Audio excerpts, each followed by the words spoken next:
Hello and welcome to another episode of Analysis with me, Oyin Adekunle. Now, after months of widespread calls for the removal of service chiefs over the deteriorating security situation in the country, finally, the heads of Nigeria's security formations have now been replaced. Presidential spokesman Femi Adesina said President Muhammadu Buhari accepted the resignation of the service chiefs and their retirement from office and subsequently appointed new officers to replace them. The outgone service chiefs threw in the towel after their seeming failure to address Nigeria's worsening security situation. Pressures from the National Assembly traditional rulers and Nigerians for their removal may have necessitated their voluntary retirement from office. Security analyst Patrick Agbambu now joins me from Abuja via Skype to shed more light on these issues and others. Thank you very much, Mr. Patrick, for joining us on the program. Thank Now, you. first off, are you surprised that the service chiefs decided to tender their resignation at the time that they did? Yes, I am surprised because I, for one, start being knowledgeable of what is on ground and situation. Still believe that they were still needed to finish up the works they were doing. So I, but I think they succumb to the pressure by some Nigerians who may not understand the situation on ground, and they resigned.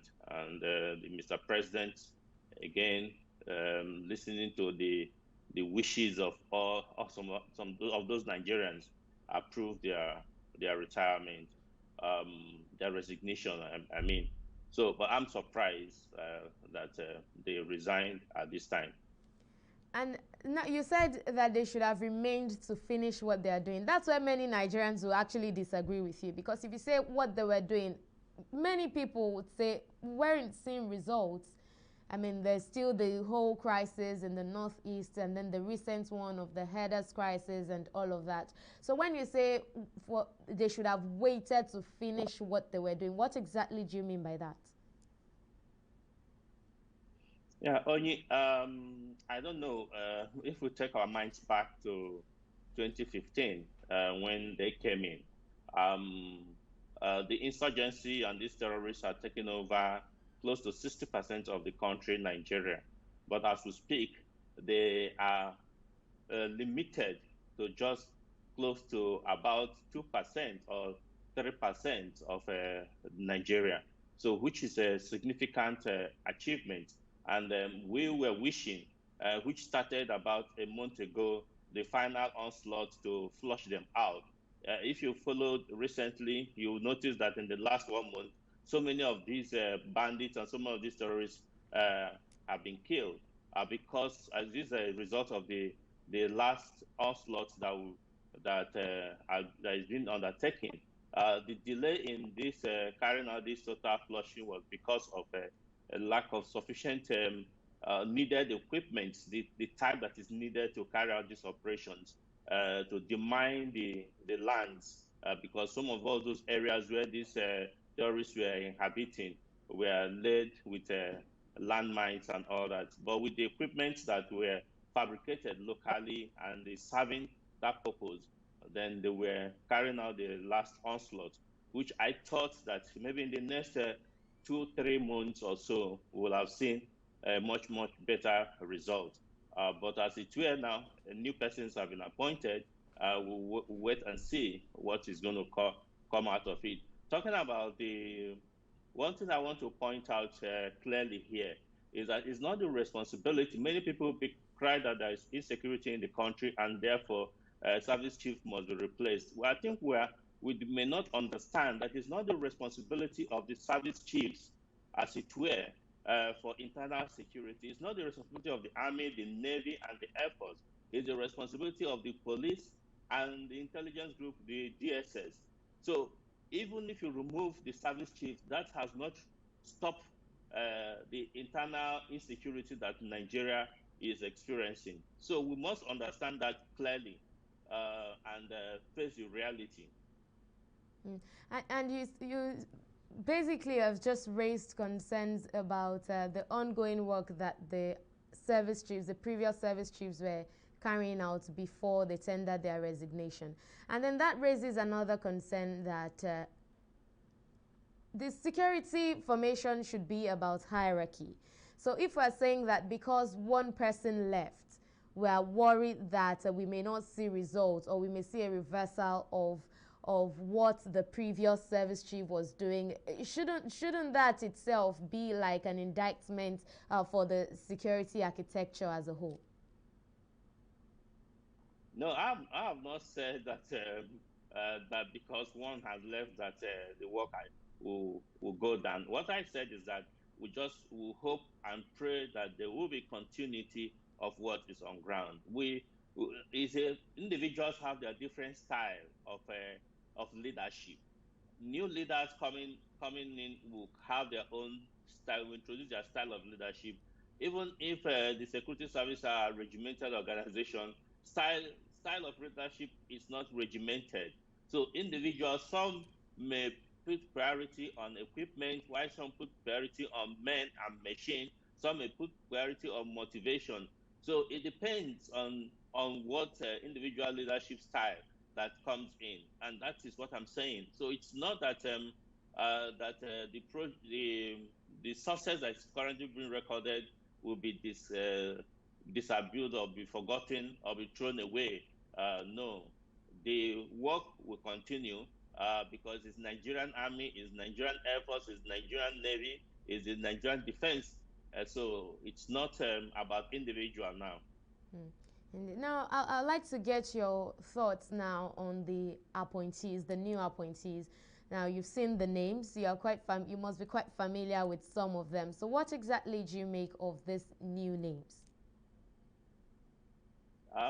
But seriously, I would say that the new names, starting from the Chief of Defense Staff himself, is a seasoned officer. He has seen it all. He has been in the battlefront. He has led troops, so he knows the situation that is on ground that he is coming to coordinate.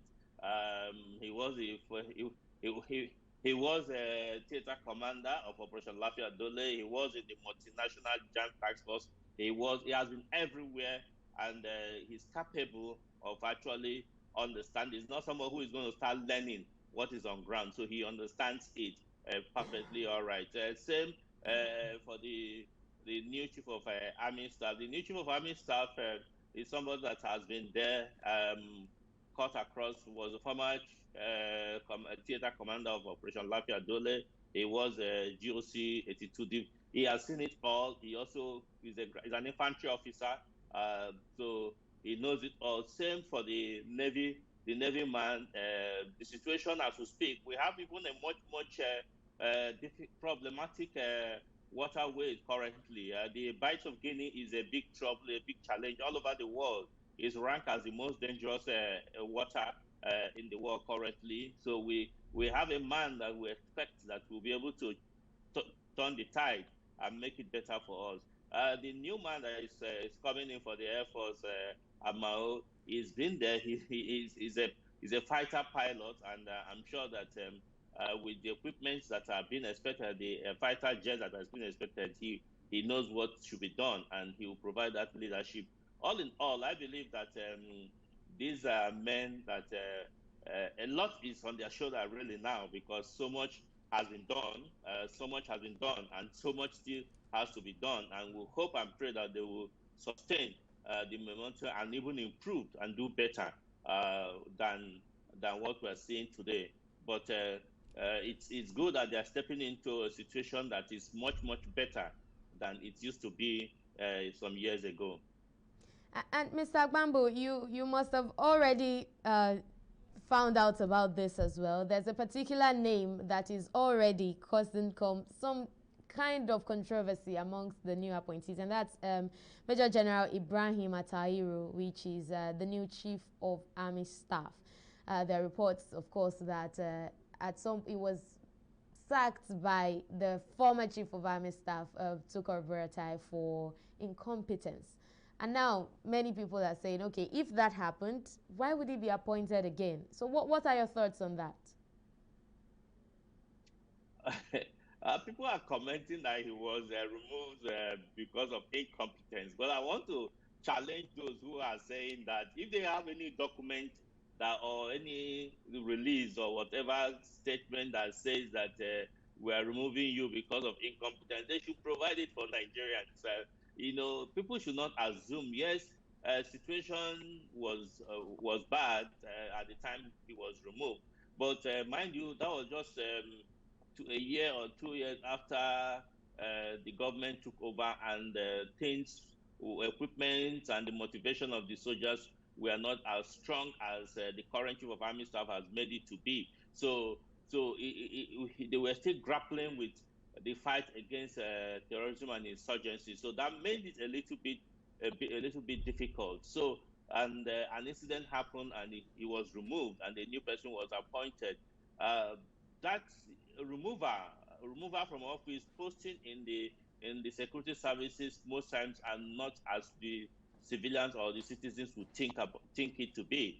Sometimes these are routine changes or tactical formation changes. So it's not. Nobody have said that his removal was because of incompetency. It's people that are assuming that he was removed out of incompetency. And mind you, he's an infantry officer, and as an infantry officer, he knows what should be done in this regard, and he's already seasoned. And ever since then, since 2017, he had handled so many other stronger responsibility, and has undertaken a lot of training and courses to sharpen up whatever inabilities or inadequacies, if there is any. But I tell you that his removal as theater commander of Operation Lafayette Dole was not because of incompetency. It's part of the routine postings that is carried out in the security services. Well, Mr. Agbambu, I'll have you take a breather here. We'll just take a very short break, and when we return, we'll come and talk about what lies ahead for the new service chiefs. Please stay with us. We'll be right back.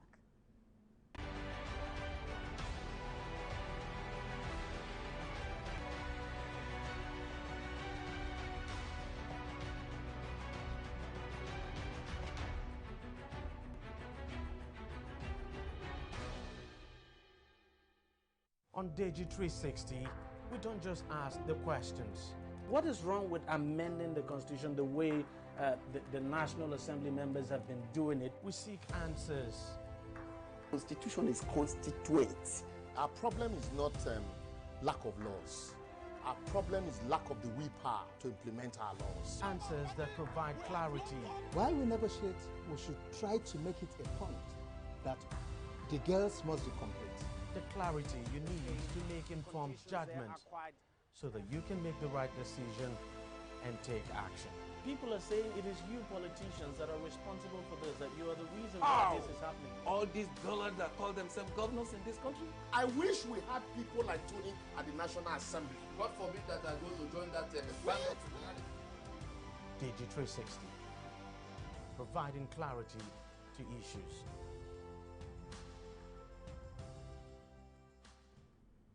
Welcome back, and thank you for staying with us on the program. We've been discussing the replacement of the heads of the country's security formations by President Muhammadu Buhari, and I still have with me on the program security analyst Patrick Agbambu, who joins us via Skype from Abuja. Mr. Agbambu, thank you very much for staying with us on the program. Now, before we went on that break, you talked about the fact that there are a lot of expectations for the new service chiefs. And then we must also talk about this time that they're coming in. We know that there's a peculiar situation on ground. We still have the insurgency in the northeast. We have banditry, kidnapping across several parts of the country. And then there's this issue already about headers crisis. We know what's going on in Ondo State. We know what's going on in Oyo State. So what exactly would you say, or are you expecting from these new service chiefs? Yeah, thank you. I expect they should continue from where they met on ground, because already there's a template that is on ground to handle these all these situations. And like I said earlier on, they already moved what I could call the final push towards decimating these terrorist group in northwest and the northeast, and the banditry in the northwest is also being handled effectively. But more by and large, what is required by in all these things, to take care of all these things, as more of community engagement. There are a lot of responsibility lies on the community, so to be able to checkmate and make sure that there is security in these areas. Talking about the what you call farmers elders clashes, I don't think we will witness, no, we will experiencing farmers elder clashes like it used to be. I think the reports we're getting, it's different, and these are the things that I believe that the political leaders will have to handle. It's more political than security, and we must call a spade a spade. It's not, well, the responsibility of security agencies for now.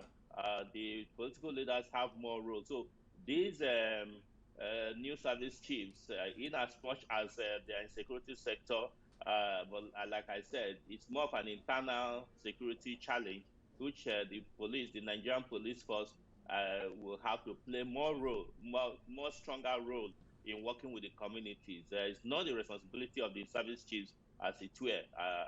The issue about the farmers' health, as the clashes we're having, people are talking about. But more than that, really, I think the people are coming, the new service chiefs are coming at a time that there is a template. Unlike the former ones who came in, there was nothing really on ground for them to work as such. But there is something on ground for these people to hit the ground running. So I don't see any problem, so to say, if unless they want to change the situation on ground, which may take some little time for understanding. But I wish the country to have more better, secure environment for development to continue. And quickly, let's dwell a little bit on the situation in Ondo State now. The Ondo State government and the ultimatum issued to unregistered herders in the state and the state's forest reserves. Now, that decision by the state government, would you say is a bad idea, as many people have actually projected it to be? Yes, without missing word, I must say that it's a bad idea. Non-Nigerian living in any part of the country, entity called Nigeria, should be asked to leave unless there is credible evidence. Even if there are evidence, there are laws to check such situations. So you cannot, as a political leader or as a community leader or whatever or whoever you are, to ask any Nigerian to leave. But Mr. Agbambu, you realize that he asked unregistered herders who were operating in the state's forest reserves. This is forest reserves. One would ask, what are herders doing in forest reserves? So it's not like he just asked a particular set of people to leave. He's asking those who are not registered.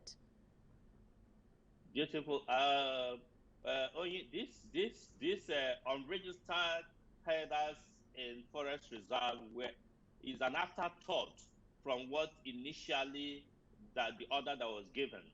The order that was given was the Fulani elders should vacate, should leave, and that was why there was uproar and there was incident. It's after dialogue and investigation of the issues that it was changed to unregistered herders in the forest reserve. But let us understand this situation, that it's wrong for anybody to go against the law of the land. Indeed. Forest reserve is not for grazing.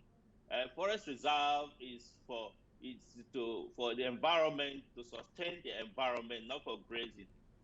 But what is on ground here is that in the Nigerian constitution, the Nigerian law, there used to be what they call the grazing road, the grazing path that cut across so many states from the northern part of the country down to the south. And incidentally, some the routes have been either because of development in terms of road construction or in terms of housing development has eaten into these routes. And that has created kind of a problem where some of these elders had to divert into where they're not supposed to be. There is need to regulate the grazing parts or the grazing areas of these hiders. There is need to register them. There's need to control them because there are a lot of excesses. I must tell you this. And so I agree with registering the elders. I also agree that those who are grazing in the forest reserve should vacate those areas. And so, but it's not that people, the Fulanis, which is the impression that is being created, should vacate on those states. It's not, that is not the situation. And it must be corrected because the signal that is being sent out is actually wrong. It's now that the real situation of what the government is trying to do, the state government is trying to do, is not coming out. But when you put side by side the situation that is there in Ondo State and what is in a Baraka in Oyo State, you can be able to deduce why the apprehension and why the tension is on ground. And indeed, as you rightly said, we must create that impression that the state government is not asking any particular ethnic group to leave the state. It's simply saying that for you to carry out herding activities in the state, you must be registered. But lastly now, Mr. Agbambo, before I let you go, and back to the issue of the appointment of new service chiefs. Now, a lot of people have been yearning for fresh ideas. It almost seems as if the old service chiefs had run out of ideas on how to, run the country's security architecture. So now the whole idea is bring up new ideas and let's tackle the security situations that we are being confronted with in the country. So now, if there are critical areas that you want this new service chiefs to focus on, what would those areas be? Those areas, like I've said several times, and I'll still saying 100% is the community engagement. Military actions alone cannot resolve the situation. The communities have a lot to do. It's not about the military. Because first and foremost, these people, these disgruntled elements, these marauding people that are killing Nigerians, many of them are Nigerians with external assistance from some countries and from foreigners. But majority of them are Nigerians. They have relatives, they have family members here, which I think that these people have a lot of role and responsibility to play to be able to caution their people to stop what they are doing. They are not spirits. They live in places. Even some of them that have relocated to the forest and to the valleys and mountains, they have family members. That is where the work should be. There's no new ideas that the new security service chiefs will have to bring that is not there, that is not known. That is not the issue. The issue is that the community must get involved in making sure that these people, these criminals, do not continue carrying out these heinous and devilish acts that they're doing. Yeah. Well, Mr. Patrick Agbambo, we'll just leave it there. And we wish the new service chiefs all the very best. Mr. Patrick Agbambo, security analyst, joining us there from Abuja. We thank you very much for sharing your thoughts with us on the program. Thank you very much for your time. Well, with that, we call it a wrap on this episode of the program. We thank you very much for watching. I am Oyi Adekunle. I'll see you again next time. Bye-bye.